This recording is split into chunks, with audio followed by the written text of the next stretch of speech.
Bienvenidos a La Canica Azul, un podcast de Acciona. Mi profe, que es muy graciosa, dice que el mundo se pone malo por la contaminación. ¿Ah, sí? Sí, se pone malo. ¿Y por qué? ¿Cómo es? ¿Por qué le pasa al aire? Porque... no me acuerdo, porque sale mucho humo. No me acuerdo. ¿Y el humo qué le hace a la gente y a las plantas? No sé. ¿Hace más calor? ¿Tú has oído hablar del calentamiento global? He oído mil veces oír esa palabra, pero no sé lo que es.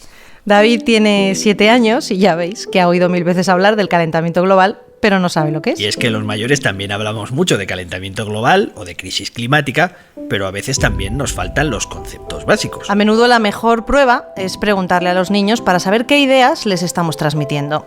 Y resulta que, como era de esperar, les hemos hecho creer erróneamente que esto es un problema sobre todo de los osos polares. ¿Tú crees que solo le afecta a los osos polares, David? Pues no, la verdad es que no sé más animales que vivan aquí por el norte.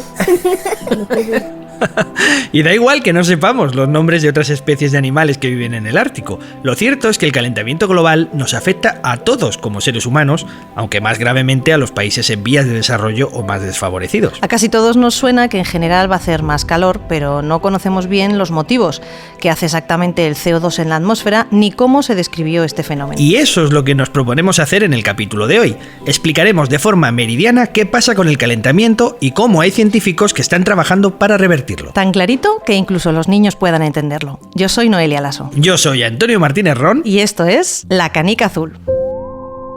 El 7 de diciembre de 1972, en su camino hacia la Luna, los astronautas de la nave espacial Apolo 17 tomaron una imagen de la Tierra a una distancia de 29.000 kilómetros.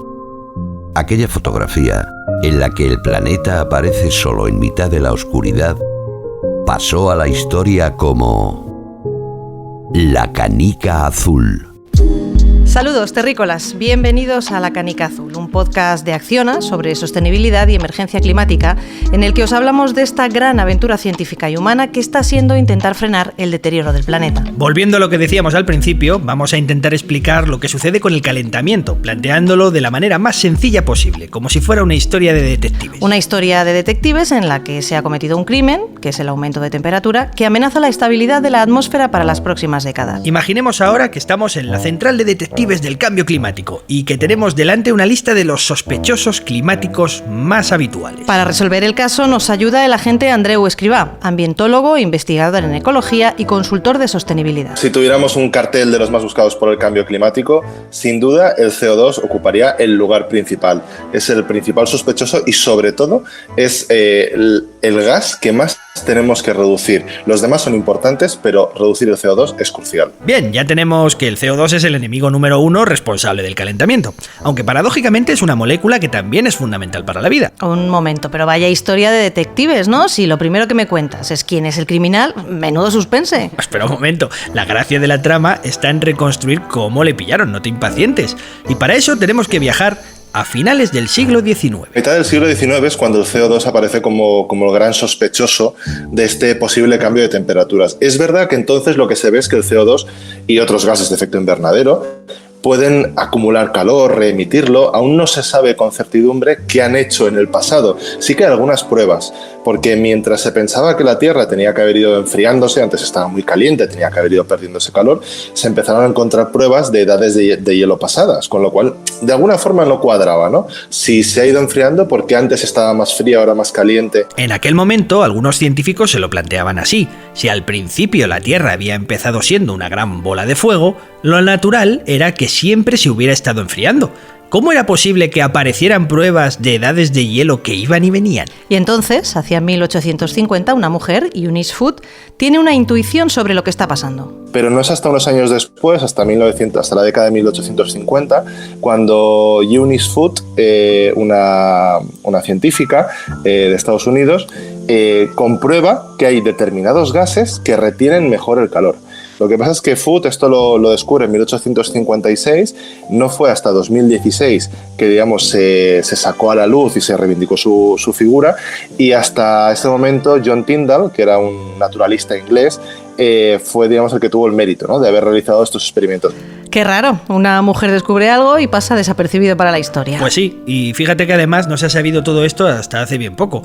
Lo cierto es que aparentemente sin conocer el trabajo de Eunice Foot, John Tyndall hizo una serie de experimentos con radiación y con una campana con diferentes gases y midió con exactitud cómo el CO2 retenía la radiación y producía lo que se conoce como efecto invernadero. Ya tenemos una prueba más para nuestro caso. Y hacia finales del siglo XIX es cuando ya por fin, mediante cálculos de Svante Arrhenius, un científico que calcula, digamos, qué pasaría si duplicásemos la cantidad de CO2 en el mundo. Y lo que le sale es un calentamiento de entre 4 o 6 grados. Es decir, es ya desde hace más de 120, 150 años incluso, tenemos ese conocimiento de que el CO2 no solo es muy importante en esta acumulación de calor por parte de la atmósfera, sino además incluso de qué pasaría, que es un poco el futuro en el que estamos viviendo.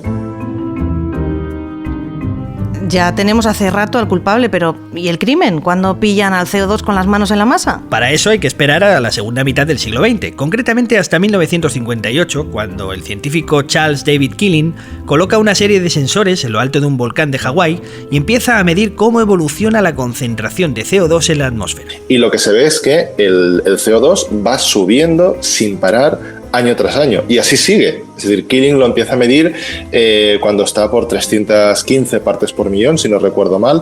Se calcula que en la época preindustrial estaban 280, ahora mismo ya estamos en 415. Es decir, el CO2 han ido subiendo las temperaturas, y aunque correlación no implica causalidad, en este caso tenemos todas las pruebas que involucran al CO2 como principal sospechoso. Bueno, muy bien, aquí se acabaría tu historia de detectives, ¿no? Ya has resuelto el caso. Ajá, aún queda algún cabo suelto, querida Watson. En la misma época en que Eunice Foot y Tyndall se habían dado cuenta de que en el aire había algo que retenía el calor, otros científicos como Thomas Huxley se fijaron en la geología. ¿En las piedras? Bueno, mejor di las rocas, que los geólogos se enfadan. Mientras toman muestras del terreno en distintos lugares, Thomas Henry Huxley y otros científicos se dan cuenta de algo. Ven que en algunos acantilados, como los de Dover, de piedra caliza, y en el fondo de los océanos, aparecen las mismas estructuras. ¿Y qué son esas estructuras? Cuando las miran al microscopio, los geólogos comprenden que se trata de caparazones calcáreos de pequeños seres vivos que se han ido acumulando para cambiar la superficie del planeta y formar acantilados altísimos e incluso grandes montañas. Muy bien. ¿Y eso cómo afecta a nuestro caso?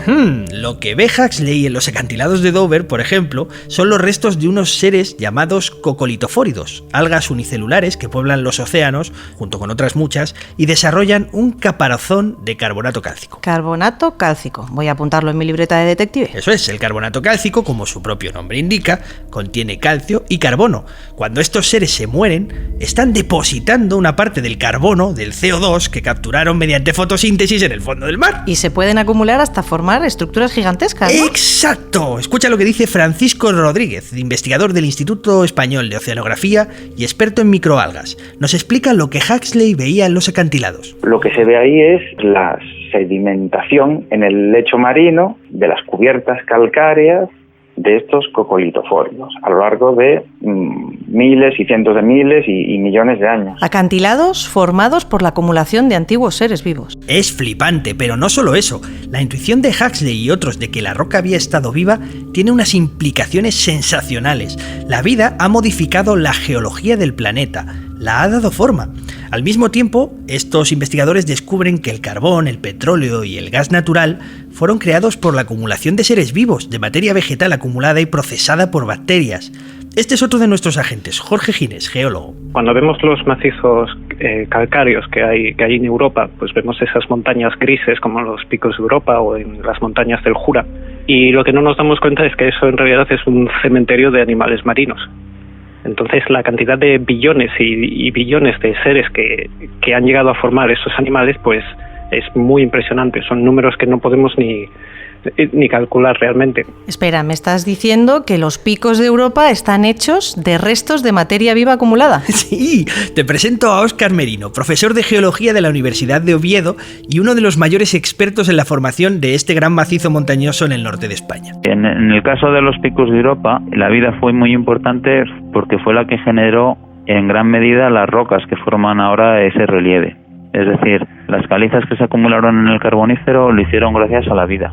A una parte de la vida, además, que generalmente cuando le cuentas a la gente que el naranjo de Bulnes está formado por microbios, se quedan muy sorprendidos, ¿no? Dicen, ¿cómo unas cosas tan pequeñas pudieron hacer algo tan grande? Pero esa es una realidad que nosotros hemos ido descubriendo con los años, y es una realidad un poco sorprendente, ¿no? Está hablando del naranjo de Bulnes, en Asturias, que recordemos que tiene una altitud de 2.519 metros. Un pico de 2.500 metros hecho por microbios. Y no solo eso, los picos de Europa, los Dolomitas, el Everest, todos están hechos parcialmente de restos de organismos vivos que el movimiento de las placas tectónicas elevó en su momento. Y en uno de esos periodos, además, en el Carbonífero, se formó todo el carbón y todo el petróleo que explotamos hoy. Y por eso se llaman combustibles fósiles, claro, que seguro que algún despistado no ha hecho la asociación. Efectivamente. Surso Mariño, divulgador científico y buen amigo, tiene un espectáculo llamado Carbón en el que habla precisamente de cómo se formó esta materia. Lo resume así. Y ahí lo que tenías era eso, un montón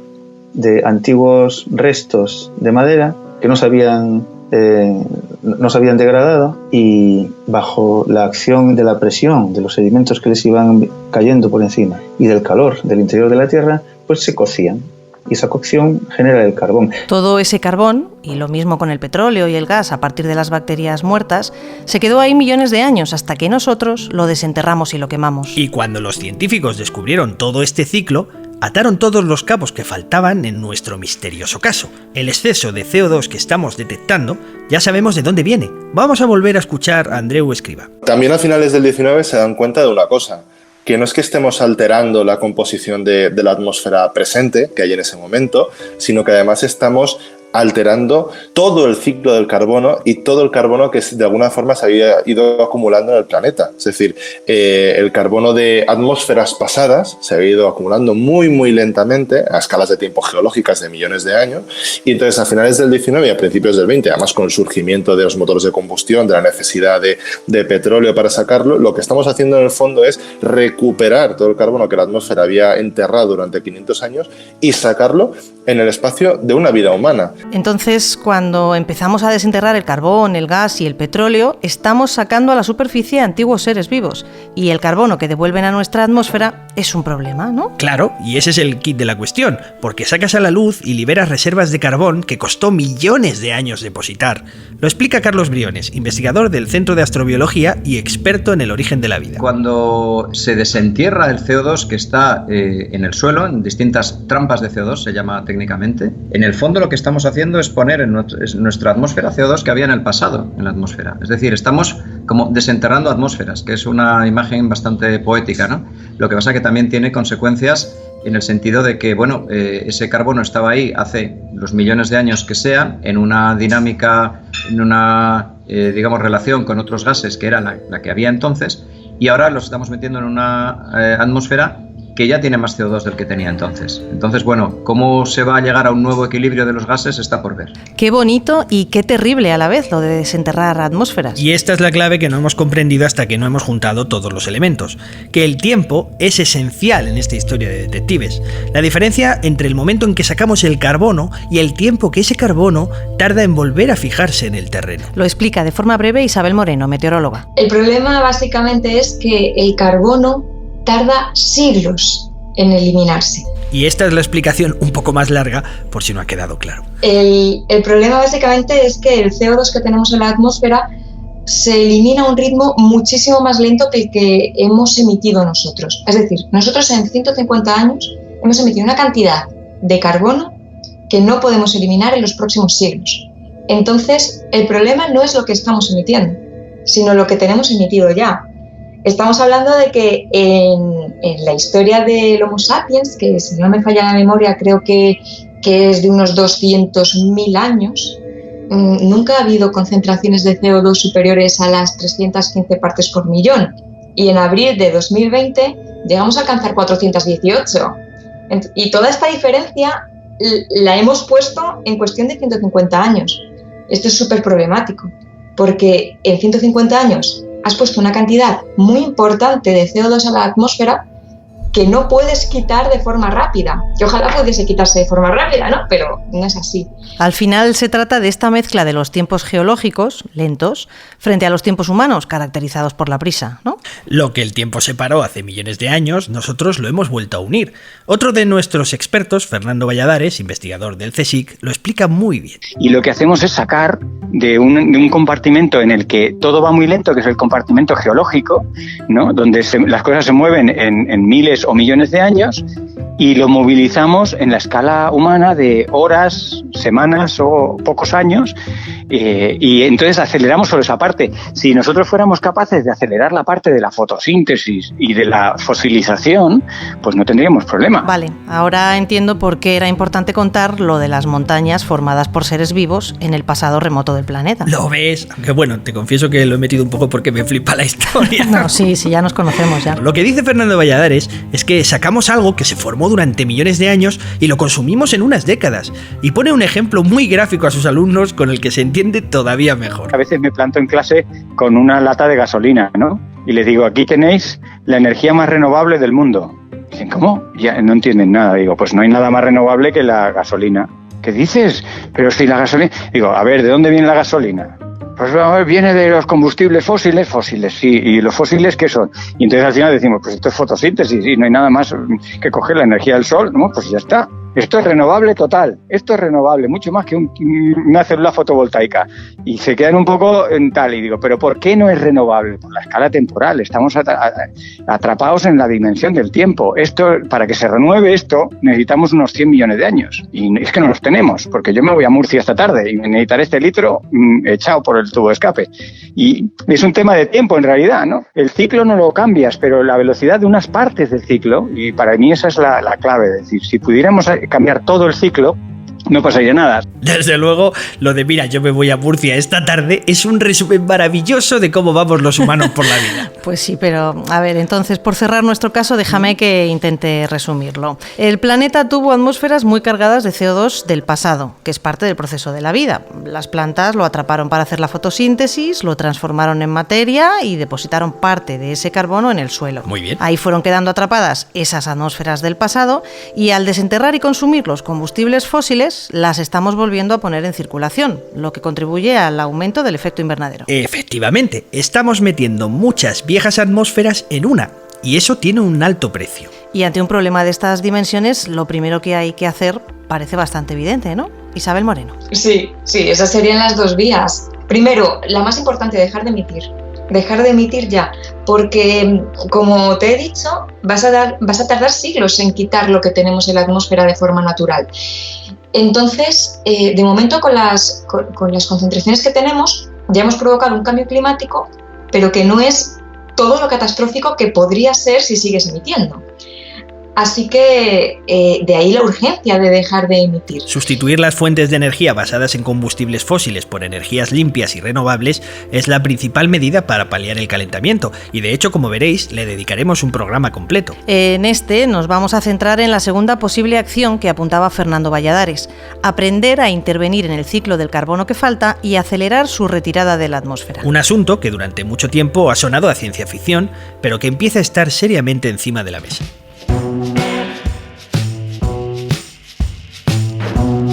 Estás escuchando La Canica Azul. La Canica Azul. La Canica Azul. Un podcast de Acciona.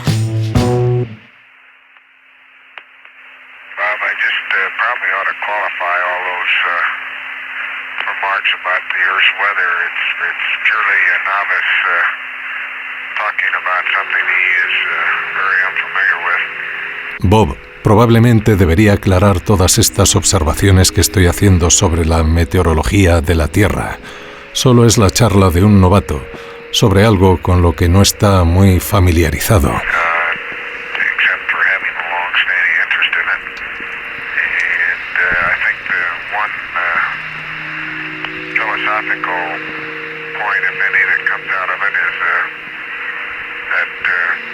Pero por lo que siempre ha tenido un gran interés. Si algo se desprende desde el punto de vista filosófico, se me ocurre que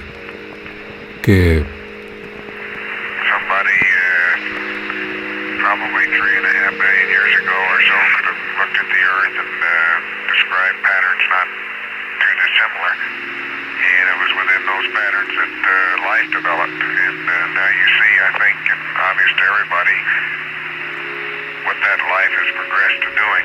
Si alguien hubiera mirado a la Tierra desde este mismo lugar hace 3.500 millones de años o así, no habría visto patrones muy distintos. Y ha sido dentro de esos patrones en los que la vida se ha desarrollado y ahora ya lo veis, estoy pensando, y creo que es obvio para todo el mundo, en los progresos que ha hecho la vida.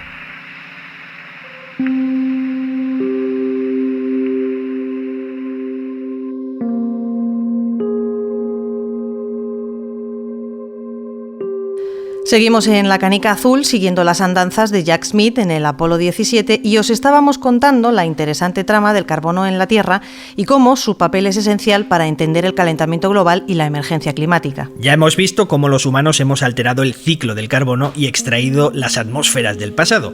Pero ¿y si fuéramos capaces de darle la vuelta y volver a fijar ese exceso de carbono en el suelo? Eso es lo que se está intentando en distintos lugares del mundo mediante estrategias de fijación del carbono. Y nosotros nos hemos querido fijar en un ejemplo cercano. Pero antes llega el momento de acudir a nuestro diccionario sostenible para conocer un término que nos va a resultar necesario para seguir con nuestro relato. Diccionario sostenible. Neutralidad del carbono. La neutralidad en carbono es una de las aspiraciones mundiales en la protección medioambiental y una medida para luchar contra la emergencia climática. Se le llama neutralidad porque el objetivo es conseguir que la cantidad de dióxido de carbono liberado a la atmósfera sea equivalente a la cantidad del mismo gas retirada del sistema. En otras palabras, la neutralidad del carbono es la aspiración de dejar a cero nuestra cuenta de emisiones de CO2 a la atmósfera. Pero, ¿cómo se consigue esta neutralidad? Hay varias acciones que los agentes emisores pueden llevar a cabo para conseguirla, pero la principal es la eliminación gradual del uso de los combustibles fósiles, como petróleo, carbón o gas natural, que son las principales causantes del calentamiento global. Además de dejar de consumir combustibles fósiles, se pueden tomar medidas de reducción y compensación. Se puede reducir el consumo energético general, así como las actividades que producen emisiones, mejorar la eficiencia energética de los procesos, generar tecnologías más limpias y consumir más electricidad de origen renovable. Esta es la base del concepto neutralidad del carbono, nuestra palabra de hoy en el diccionario sostenible. Ahora que ya sabemos lo que es la neutralidad del carbono, como os avanzábamos, os vamos a poner algunos ejemplos de posibles maneras de gestionar el CO2. Vamos a hablar primero con un investigador español que trabaja diseñando estrategias de fijación de carbono para grandes industrias. Nuestro siguiente invitado es uno de esos científicos que trabajan en proyectos de fijación de carbono a gran escala, en una forma de revertir el daño que ya hemos provocado a la atmósfera. Eso es, en el objetivo este de cero emisiones o negativas, te lo digo de lleno, va a haber que meter CO2 bajo tierra. Eso es a eso me dedico yo. Oye, pero no nos has presentado a nuestro experto. Venga. Vale, soy Carlos Abanades, investigador del CSIC en el Instituto de Ciencia y Tecnología del Carbono en Oviedo. ¿Y en qué están trabajando exactamente Carlos Abanades y su equipo? Vamos a intentar explicarlo paso a paso porque es alucinante. Colaborando en una planta piloto que se va a construir en Italia para probar una tecnología muy nuestra, ¿no? De captura de CO2 con óxido de calcio, ¿no? Para entender su trabajo y cómo se captura CO2 con óxido de calcio, hay que entender primero que para hacer cemento, que se necesita cada día para levantar todo tipo de estructuras, se usa carbonato cálcico. Es decir, se utiliza carbono que estaba enterrado para generar el material. El cemento se hace efectivamente calcinando, utilizando piedra machacada que contiene pues por encima de un 70 o un 80% de carbonato de calcio. Es decir, ahí hay carbono que lleva fósil millones de años hasta que tú lo has movilizado para hacer cemento, ¿no? Entonces hoy todo ese CO2 se emite a la atmósfera y supone cerca del 5% de las emisiones globales. Y es un CO2 que no tiene remedio. Es decir, aunque la cementera utilice energía renovable, siempre va a estar emitiendo ese CO2 de la piedra. Pero por ponerlo en perspectiva, aunque el cemento genera el 5% de las emisiones de CO2, no dejemos de tener presente que casi el 95% restante procede de la combustión de carbón, petróleo y gas. Lo que ha ideado el equipo de Abanades en el CSIC es un sistema que comienza en el proceso de producción del cemento, obteniendo dos residuos diferenciados. La calcinación la realizas en unas condiciones en las que la cal, el material calcinado y el CO2 salen por separado. Lo que van a hacer estos investigadores es utilizar estos dos productos que resultan de la producción de cemento para evitar las emisiones, la cal y el CO2. Por un lado, consiguen que ese CO2 se expulse en condiciones de alta pureza. Cogen ese CO2 puro, lo comprimen a una presión muy alta y reducen su volumen más de 500 veces. Y ese CO2 es ya muy transportable, como si fuera un líquido, ¿no?, al subsuelo, si lo quieres, si quieres evitar su emisión definitivamente, pues tiene que ir al subsuelo. Y entonces dices, bueno, ¿y dónde en el subsuelo? Pues hombre, en España hay sitios también, pero los sitios más fáciles y los mejores ejemplos para meter CO2, ¿no?, son los yacimientos agotados de gas y de petróleo en el Mar del Norte, y son yacimientos que encima están en el subsuelo marino. Es decir, convierten el CO2 en líquido y lo transportan hasta el Mar del Norte, donde lo sepultan en el interior de la Tierra. ¡Wow! Y es que esto no solo parece una novela de Julio Verne, es que además están haciendo lo mismo que habían hecho las bacterias y las plantas durante millones de años: devolver el carbono al suelo. Intentamos hacer lo que acabas de decir, o sea, pero lo que pasa es que hay que hacerlo un poco más rapidito, porque la naturaleza lo hace en escala de millones de años, esto del ciclo gordo de carbono, ¿no? Y la pregunta es, ¿hay suficiente espacio en estas antiguas bolsas de gas natural para enterrar todo el CO2 que retiremos en esta y en otras industrias? Me alegra que me hagas esa pregunta. Parece que sí. Y por supuesto ya te digo que en Europa, en los yacimientos estos del Mar del Norte y tal, habría para todas las emisiones de CO2 en el siglo XXI. O sea, la capacidad es inmensa. Ya habríamos enterrado entonces ese CO2, pero aquí no acaba la historia. Si recordáis, aún nos queda el otro residuo que hemos obtenido de la producción de cemento en determinadas condiciones, la cal. Y esta parte me encanta, porque con el sistema de Abanades puedes hacer una especie de economía circular del carbonato de calcio con el que se hace el cemento. Esa cal, primero la puedes utilizar para hacer cemento y también la puedes utilizar para absorber CO2 de otros sitios donde estás produciendo gases de combustión. O sea, que esa cal le puede servir a la empresa cementera para seguir haciendo más cemento. Eso es, se vuelve a utilizar. Y por otro lado, puedes usarla para absorber CO2. ¿Cómo es esto? Esto es algo que se conoce desde hace mucho tiempo y que es muy interesante. Mira, en los pueblos blancos de Andalucía, ¿no?, y yo en mi pueblo, que soy de un pueblecito de Guadalajara, me acuerdo de mis padres que lo hacían todos los años, ¿no?, se enjardegaban las paredes, ¿no? Se utilizaba cal para con agua hacerlas blancas, y esas paredes absorben CO2 despacito.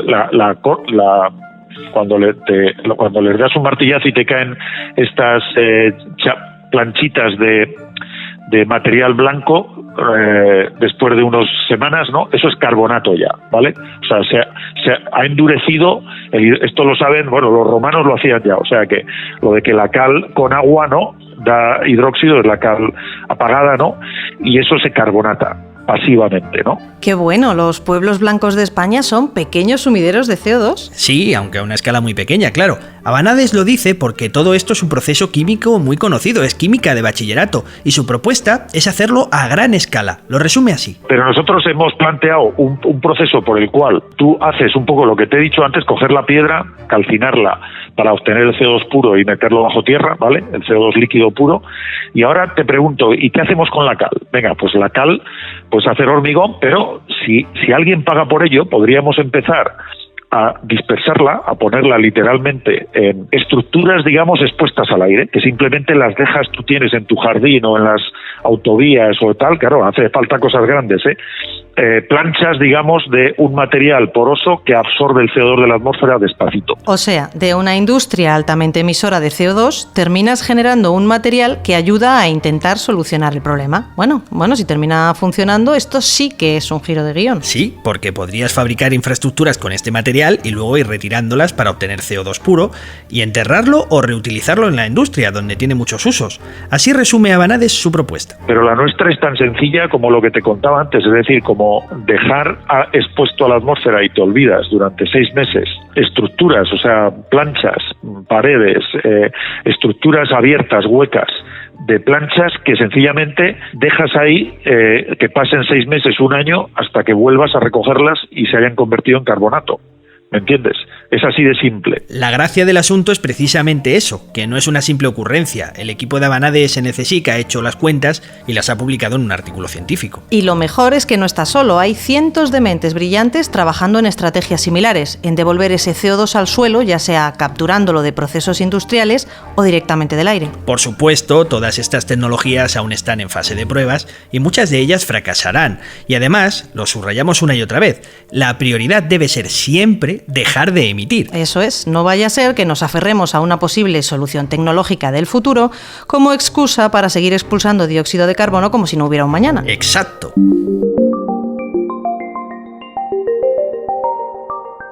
Estás escuchando La Canica Azul, un podcast de Acciona sobre sostenibilidad y emergencia climática. Jack Smith, astronauta de la misión Apolo 17. Archivos perdidos. No sé, mirando la Tierra y ahora que no nos escucha nadie, se me ocurren ideas extrañas. Aquí no hay nadie, puedes hablar tranquilo. Adelante, código Harrison. Al mirarla desde aquí, esa pequeña canica azul parece que está viva. Soy consciente de que la vida la ha moldeado, que algunas de esas montañas están hechas de caparazones de diminutas criaturas que vivieron hace millones de años. Y me pregunto si no estamos jugando con algo muy frágil, ¿sabes? Vista desde aquí, la atmósfera es una capa minúscula. Casi da miedo pensar en todo lo que podemos estar cambiando ahí abajo, en lo poquito que haría falta para irse al garete. Seguimos a bordo de la Canica Azul hablando de posibles proyectos para conseguir retirar el exceso de carbono que hemos emitido a la atmósfera. Y no solo retirarlo, también hay otros intentos muy interesantes de gestionar el CO2 de manera que no llegue a la atmósfera. Podríamos citar decenas, pero por mencionarte uno interesante y reciente, quiero hablarte del motor que ha desarrollado el CSIC en España y que, agárrate, no emite CO2. ¿Cómo que no emite CO2? ¿Será entonces un motor eléctrico? Bueno, ahí está la sorpresa, es un motor de combustión y el CSIC lo anunciaba en el verano de 2020 diciendo, comillas, que no emite gases nocivos para la salud ni CO2. Ojo al bombazo, ¿eh? Es decir, un motor como los que ya usan los coches y otros vehículos. Sí, escucha. Planteamos un salto que a nadie se le había ocurrido, que era, pues si el problema es que hay CO2, pues vamos a capturarlo y ya está. Y si el problema es que hay óxidos de nitrógeno, pues vamos a quitar el nitrógeno. Y ese pensamiento lateral, cuando lo verbaliza suena sencillo, pero no se le había ocurrido a nadie. Y cuando empezamos a calcular, pues vimos que energéticamente salían las cuentas que era posible. La voz que escucháis es la de José Ramón Serrano, uno de los creadores de esta tecnología, que consiste básicamente en utilizar filtros de unas cerámicas llamadas zeolitas y colocarlas en la entrada y salida del motor para capturar ese dióxido de carbono e impedir que vaya a la atmósfera. Es tan loco que cuesta creerlo. Lo explica José Manuel Serra, otro de sus creadores. La revolución de este concepto de motor es que el CO2, producto de la combustión interna, no se emite y se puede almacenar y gestionar de una manera paralela. De momento han fabricado los prototipos y han obtenido las patentes internacionales, pero les queda un largo camino por recorrer. Aún así, la propuesta es un ejemplo de las muchas estrategias que se están buscando para dejar de emitir CO2 y recuperarlo incluso de los motores de combustión. Una de las posibilidades que se abren, si esta tecnología prospera alguna vez, es que utilicemos el CO2 en un circuito cerrado, es decir, que lo saques del coche y lo vuelvas a convertir en combustible, una especie de economía circular del CO2. Aparte de esas ideas tan atrevidas, hay que decir que todo esto forma parte de la estrategia de diseñar sistemas, digamos, artificiales para acelerar la devolución del exceso de CO2 a sitio del que nunca debimos sacarlo. Eso es, la otra forma de almacenarlo parece bastante obvia. ¿Por qué no usamos los propios árboles para que lo capturen y lo fijen al suelo como llevan haciendo millones de años? Y para hablar de eso, me he traído a mi querida amiga Teresa. Soy Teresa Valdés Solís, Soy científico titular del Instituto de Ciencia y Tecnología del Carbono del CSIC. Teresa sabe muchísimo de carbono y está investigando sutilezas sobre este elemento que no nos da tiempo a detallar aquí. Pero lo que tiene muy claro es que el carbono se puede fijar con otras estrategias diferentes a las que hemos escuchado hasta ahora. Además de puntos concretos donde se produce mucho CO2, podemos intentar buscar alternativas a la reducción de CO2 en puntos pues, que no estén tan cercanos a grandes focos de emisión, ¿no? Y en ese sentido podemos aprovechar un poco de los recursos que tenemos disponibles en nuestro planeta, y estoy pensando en la biodiversidad. Hay muchos científicos en el planeta que estudian cómo utilizar las propias plantas para reducir el carbono atmosférico, y de hecho hay cierta controversia sobre el papel que tendrían los bosques en este ciclo. Claro, porque los árboles fijan el carbono, pero solo se mantiene ahí por un tiempo. Los árboles son unos de los grandes sumideros de carbono, pero los árboles en realidad son un sumidero temporal, en el sentido en el que cuando forman parte del ciclo de carbono, y cuando un árbol se muere, pues en un plazo de tiempo que depende un poco de las condiciones en las que se produzca la degradación de la madera, pues va a reemitir el CO2 que ha capturado durante su crecimiento. Por eso hay investigadores que están trabajando en inertizar ese material vegetal, en otras palabras, en conseguir que cuando la planta se muera, el carbono no vuelva a la atmósfera. El problema, de nuevo, viene en que cuando estas plantas se mueren o se arrancan, si son cultivos que necesitan la roturación de las tierras después de cada cultivo, pues tenemos el mismo problema, ¿no? Que esas raíces o esas plantas van a reemitir el CO2 a la atmósfera. Y en este sentido hay una serie de tecnologías que se fijan en lo que hicieron los indígenas americanos hace varios siglos, ¿no? Que es la terra preta.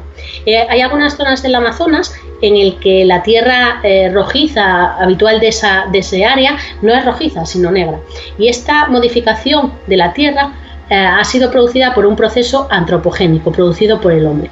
En estas tierras los cultivos crecen mejor y bueno, tienen más nutrientes, ¿no? Y en realidad lo que han hecho es pues añadir una cierta cantidad de carbón vegetal.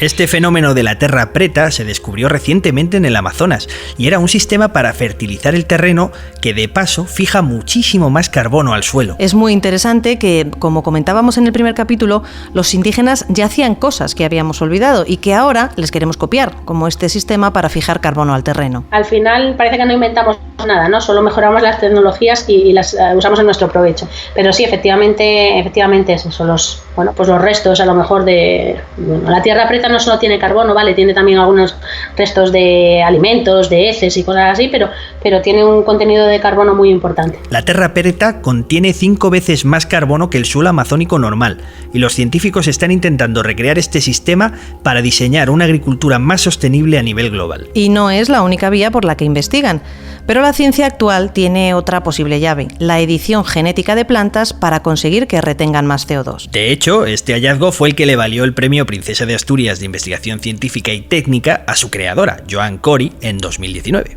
Hay unas estrategias basadas en ingeniería genética de plantas, en las cuales están insertando unos genes en las plantas para que se favorezca la producción de unas sustancias de suberina. Es un proyecto que está liderando Joan Cory en el Salk Institute en Estados Unidos, y lo que buscan es que las plantas sean capaces de generar una red de raíces más profundas, más frondosas y más ricas en esta suberina, que lo que consigue es, por una parte, aumentar la porosidad del suelo, de forma que es más fácil capturar el agua y hacer un mejor aprovechamiento del agua en los cultivos, y también produce una acumulación de CO2 y de otros nutrientes en el suelo, con lo cual sería en principio necesario menos cantidad de fertilizante, o sería más sostenible la gestión de estas plantas. En resumen, lo que defiende Joan Cory es crear superplantas modificadas genéticamente para que absorban y retengan más cantidad de carbono e intervenir una vez más el equilibrio de elementos de la atmósfera terrestre, pero esta vez para bien.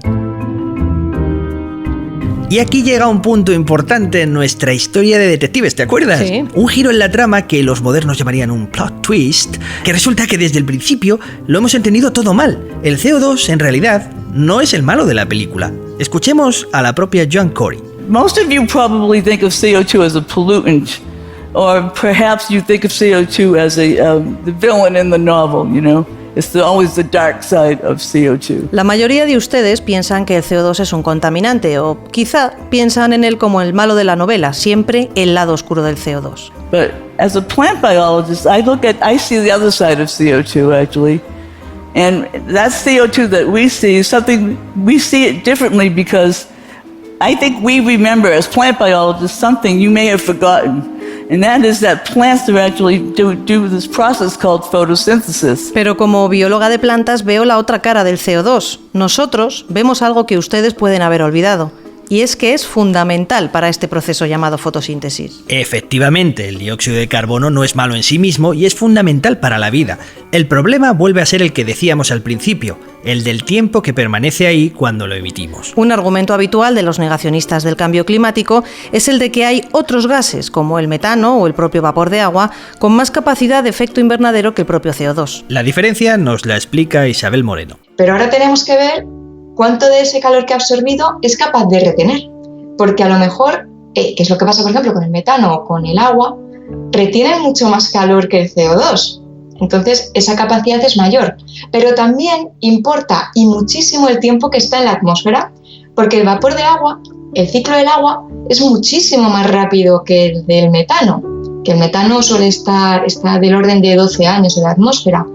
Pero es que hemos dicho que el CO2 está siglos. Y por eso centramos tanto la atención en el CO2. Y Teresa Valdés Solís nos completa la explicación. Tenemos que recuperar el equilibrio.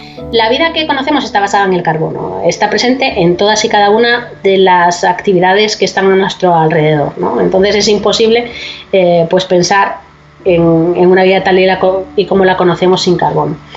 Además llevamos modificando este ciclo del carbono desde hace varios cientos de años, ¿no? Y ese es el problema que tenemos actualmente, que esta modificación del ciclo de carbono necesita ser corregida para que el equilibrio natural de este elemento retorne a los niveles en los que tenía que estar. Un tema fascinante, pero como habéis visto, no tan sencillo de solucionar. Quizá la solución de Abanades para fijar el carbono en grandes estructuras calizas, o la del CSIC para los motores de combustión que no emiten CO2, no sean las que se impongan al final, pero son parte del camino que estamos explorando. Y quizá tampoco sean las superplantas con raíces cargadas de suberina las que nos saquen del atolladero, pero necesitamos ir haciendo cambios que rectifiquen el rumbo que llevamos en nuestra nave Tierra. Y como recuerda Fernando Valladares, llevamos un rumbo de colisión. Así que para mover una nave tan grande como esta, necesitamos empezar a mover el timón ya mismo. O sea, es realmente eso, un punto de inflexión sutil. A mí me recuerda cuando un transatlántico entra en puerto. Yo no sé si has tenido la oportunidad, pero es muy curioso ver cómo empieza a girar muchos kilómetros antes de entrar en el puerto.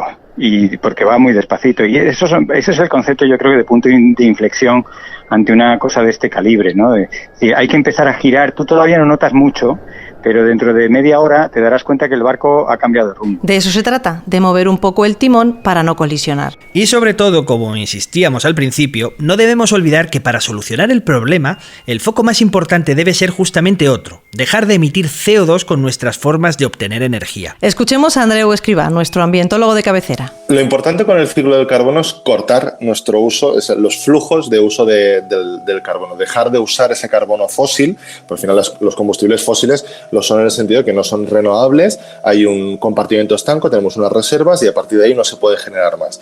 Las renovables no solo nos dan energía, sino que además también nos dan la posibilidad de dejar de utilizar carbono. Y de eso es precisamente de lo que os hablaremos en nuestro siguiente episodio, de la batalla en la que nos jugamos casi todo, la de las energías renovables. Eso sí que puede cambiar de verdad el planeta y ya tenemos algunos resultados. En el próximo episodio os hablaremos de la progresiva descarbonización de nuestras fuentes de energía, de las implicaciones que tiene que se haya multiplicado la capacidad de producir energía del viento y del sol, y os contaremos también qué planes hay para la electrificación progresiva de los sectores más contaminantes. Una carrera a toda velocidad para impedir que la atmósfera alcance un punto de no retorno y el aumento de la temperatura ponga aún más contra las cuerdas a billones de personas. Gracias por acompañarnos en esta edición de La Canica Azul. En la edición y diseño sonoro estuvo el gran Javi Álvarez. ¡Aloha, chavalada! Y en los micrófonos estuvimos Noelia Lasso y Antonio Martínez Ron. Nos escuchamos en la siguiente. Sed buenos con la nave Tierra. Y dejad de llenarla de gases, que os lo dicen los mayores expertos, hombre. Escuchad. ¡Hasta la próxima! Atención, seres humanos. No echéis gases al cielo porque se calienta el planeta. Por favor, os lo pido. Gracias.